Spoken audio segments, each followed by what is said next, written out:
Tertúlia de Palavras. A alegria do dizer e do escutar. Tertúlia de Palavras, uma iniciativa do município de Serpa.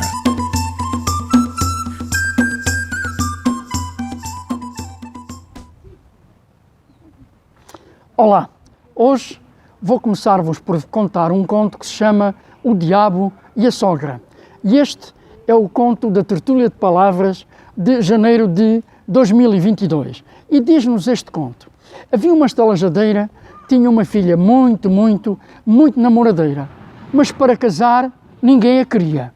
Então, um dia a mãe disse-lhe: mas tu não haveras de casar, há casas, nem que sejam com o diabo. Ora, o diabo, ao ter conhecimento disto, um belo dia apresentou-se na estalagem como comerciante. Começou a namorar a rapariga e pediu-a em casamento. A mãe, dando o seu consentimento, eles casaram dali a pouco tempo. Ora, mas ele maltratava a rapariga como tudo. Mal chegava à casa, encerrava-se num quarto com a rapariga e vá-lhe dar porradas. Ora, a mãe, a sogra, começou a desconfiar que havia aqui, digamos assim, maus tratos para com a sua filha. E um dia disse-lhe: olha, eu tenho uma certeza que tu casaste com o diabo, mas nós vamos já saber isso. E a filha disse-lhe: oh mãe, mas como é que nós vamos saber isso? Toma este rosário. Quando ele se encerrar contigo no quarto e te começar a bater, tu jogas-lhe este rosário para cima. Se for o diabo, olha, ele acaba por fugir. Faz isto e deixa o resto comigo. Ora, no outro dia, quando o diabo chegou a casa, encerrou-se no quarto com a esposa, fechou a porta à chave, tirou a chave da fechadura e vá de porrada. Ora, a sogra, que já tinha fortes suspeitas disto, o que é que ela fez? Arranjou uma garrafa e uma rolha que apertasse muito a boca da garrafa. E então, quando ele começou a jogar, a bater na rapariga, ela jogou-lhe o rosário para cima. Ora, qual era a única saída por onde o diabo tinha que fugir? Pela fechadura da porta. Só que, na fechadura da porta, já estava a boca da garrafa por onde o diabo, sem querer, acabou por entrar. Ora, a velha logo se apercebeu que o diabo estava dentro da garrafa, arrolhou a garrafa muito bem, não deixando o diabo sair. E pegou na garrafa e foi jogá-la para umas moitas. Ora, ali perto daquelas moitas para onde ela jogou a garrafa, havia um caminho. Caminho esse por onde já ninguém passava. Porquê? Porque as pessoas tinham muito medo. Porque ouviam vozes, olhavam e não viam ninguém. Passado algum tempo, chegou àquela aldeia um soldado que perguntou qual era o caminho mais perto para a terra para onde ele se dirigia. E disseram: bom, o caminho mais perto é um caminho assim, mas já ninguém passa por lá. Já ninguém passa por lá porque há lá um medo muito grande. E explicaram ao soldado qual era esse medo. O soldado, depois de ouvir com atenção aquilo que lhe estava a contar, disse: pois é mesmo por esse caminho que eu hei de ir. E assim fez. Pôs-se ao caminho. Quando chegou àquele local em que lhe disseram que havia um medo, aquelas moitas, efetivamente ele começou a ouvir vozes. Olhava e não via ninguém. Entretanto, começou a dirigir-se para as moitas e descobriu lá no meio de uma moita uma garrafa. Pegou na garrafa, olhou a garrafa, perguntou: oh diabo, como é que isto veio aqui parar? Oh camarada, sou eu, o diabo. Respondeu-lhe o diabo: se tu me tirares daqui, eu faço-te muito feliz. E o soldado perguntou: mas como é que diabo tu vieste aqui parar? Foi a minha sogra. Então, como é que tu me vais fazer feliz? Perguntou-lhe o soldado. E o diabo disse-lhe: olha, eu vou meter-me no corpo de uma princesa e só vou de lá sair quando tu me mandares. Ora, como é uma princesa, o rei vai-te acabar por dar muito dinheiro, muita riqueza, e tu acabarás por ficar rico e muito feliz. Então, mediante esta proposta, o soldado tirou a rolha da garrafa e o diabo saiu. Passado algumas semanas, o soldado começou a ouvir que a princesa estava muito doente e que ninguém conseguia dar com um remédio para aquela moléstia que ela tinha. Aí então começou a fazer-se luz na cabeça do soldado. E do que é que ele se lembrou? Lembrou-se da conversa que tinha tido com o diabo.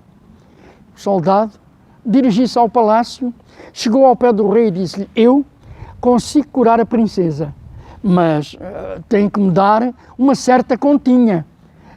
E o rei respondeu-lhe: eu dou-te o dobro daquilo que tu pedires, mas tu tens de a curar. O soldado disse: pois bem, deixem-me 15 minutos sozinho no quarto com a princesa que eu vou conseguir curá-la. Se calhar até menos, se calhar 10 minutos. Ora, quando o rei anuiu, quer dizer, concordou com a entrada do soldado no quarto da princesa e ficar sozinho com ela, quando a porta se fechou, diz o soldado: oh amigo, eu estou aqui para cobrar a minha parte do acordo. Então, o diabo saiu do corpo da princesa. E passado poucos instantes, a princesa estava como nova, digamos assim, como se nada tivesse acontecido de mal na sua vida. E todos, mas todos, quando se abriu aquela porta, ficaram pasmados com a saúde com que a princesa saiu daquele quarto. E então o rei ofereceu ao soldado uma fortuna. E depois do soldado transportar todo aquele dinheiro, pensou: bem, eu vou tirar 2 meses de licença. E assim fez. Só que o diabo saiu dali e foi fazer o quê? Foi se enfiar precisamente no corpo de outra princesa. Ora, a princesa, quando o diabo se enfiou no seu corpo, começou logo a ficar doente, mal disposta e muito doente. O rei, o pai, o rei desse reino, ficou extremamente preocupado, porque ninguém conseguia dar com a moléstia, com a doença que a princesa tinha. Mas chegou-lhe aos ouvidos o quê?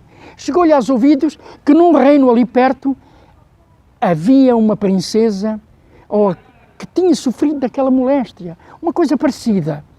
Então, ele mandou um mensageiro àquele reino a pedir ao rei se lhe podia enviar esse homem. O rei mandou chamar o soldado e disse-lhe o que havia. O soldado não queria ir, mas o rei disse-lhe: não, tu vais marchar para aquele reino sob pena de morte. Ora, o soldado, posto isto, não teve outro remédio senão marchar. E quando chegou ao reino, dirigiu-se logo ao quarto da princesa e pediu ao diabo: olha, estou aqui para cobrar novamente o acordo que nós fizemos. E o diabo, depois de muito instado, depois do soldado lhe pedir 4, 5, 10 vezes, disse: não, eu não saio daqui, eu não quero sair daqui. Ora, o soldado ficou extremamente chateado, ficou preocupado, mas de repente voltou novamente a fazer-se luz. O soldado abandonou o quarto da princesa e quando saiu do quarto lembrou-se do quê? Lembrou-se da sogra do diabo. Chamou o rei e disse-lhe: Vossa Real Majestade, amanhã pela manhãzinha, mande repicar todos os sinos que houver, mande estourar todos os foguetes que estiverem feitos e mande disparar todas as peças de artilharia. E não lhe disse mais nada. No outro dia, pela manhã, logo ao romper da manhã, os sinos repenicavam, os foguetes estouravam, as peças de artilharia disparavam. E quando o soldado entrou no quarto da princesa, pergunta-lhe o diabo: Oh, soldado, então, mas que novidades é que há na corte? E ele falou: não, nada de especial, nada de especial, não. Nada de especial, é apenas a tua sogra que vem dando entrada no palácio. Ora, o diabo mal ouviu falar na sogra, disse: olha, fica com ela, faz com ela tudo aquilo que quiseres, que eu vou para o mais longe que puder, onde nunca mais eu posso ouvir falar dessa mulher. E foi assim que a sogra venceu sempre o diabo. E bem ou mal contado, o meu conto está acabado.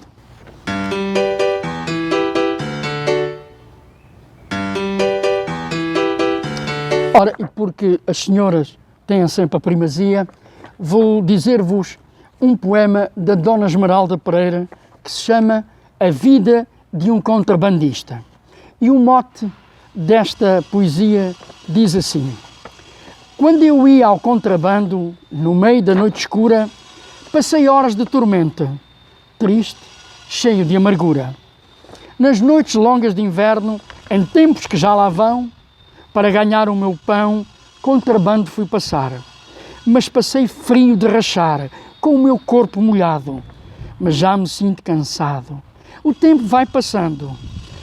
Era uma vida penosa quando fui ao contrabando. A chuva, o frio e o vento, nesses tempos já passados, mas para mim, bem lembrados, nunca me podem esquecer. Eu sofria bom sofrer, muitas noites ao rigor.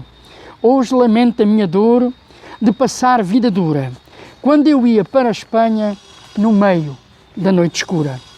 Eu levava pão e ovos, ou qualquer mercadoria, ia de noite e de dia, atravessava a fronteira, tinha de passar a ribeira com qualquer camarada. É uma vida arriscada, onde passei o meu bom tempo, à chuva, ao vento e ao frio, passei horas de tormento. Uma vez, ao vir de Espanha, com outro meu camarada, ao atravessar a estrada, a guarda fui encontrar. Eles mandaram-me parar. Eles estavam a fazer alto. Eu deles já estava farto. Logo fugi nessa altura.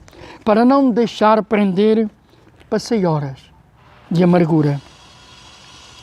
Aqui ficam estas quadras para quem as queira ler. Se não estiverem bem feitas, eu melhor não sei fazer.